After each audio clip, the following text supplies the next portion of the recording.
Bonjour à tous, j'espère que vous allez bien aujourd'hui. Alors aujourd'hui, je vais parler de ce que j'ai intitulé Dans la caverne. C'est un titre un peu bizarre, je vous l'accorde, mais on va parler aujourd'hui de la caverne.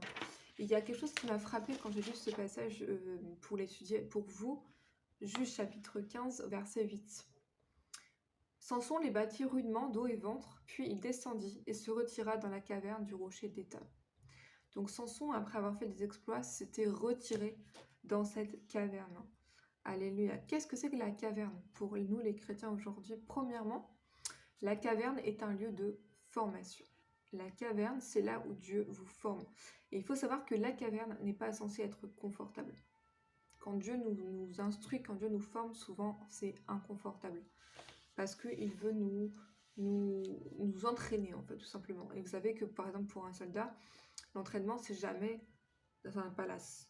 Alléluia. Donc c'est un lieu de formation. On a un bel exemple avec la caverne d'Adoulam dans 1 Samuel 22.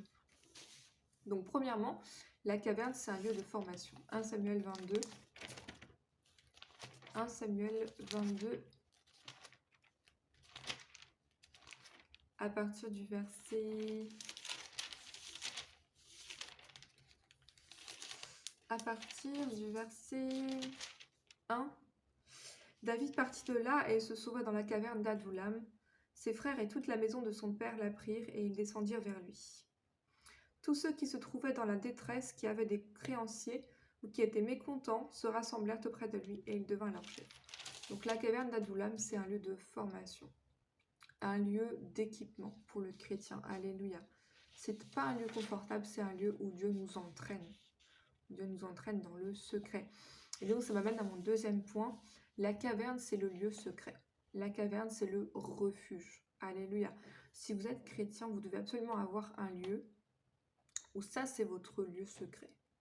C'est pas forcément un lieu qui est caché aux yeux de tout le monde, mais c'est là où vous vous retrouvez avec Dieu. C'est là où si vous voulez faire une retraite spirituelle, par exemple, c'est là où vous allez vous retrouver avec Dieu. Et ça, c'est absolument indispensable, d'avoir un lieu de refuge, un lieu secret pour les chrétiens. On a tous besoin de ce lieu secret. Alléluia. Donc premièrement, c'est un lieu où on se retrouve seul avec Dieu. En fait, on se, entre guillemets, on se cache. Alléluia. Juge chapitre 6. Juge chapitre 6, verset 2. La Bible dit ici: La main de Madian fut puissante contre Israël. Pour échapper à Madian, les enfants d'Israël se retiraient dans les ravins des montagnes, dans les cavernes et dans les rochers fortifiés. Alléluia. Donc c'est un lieu où on peut se retirer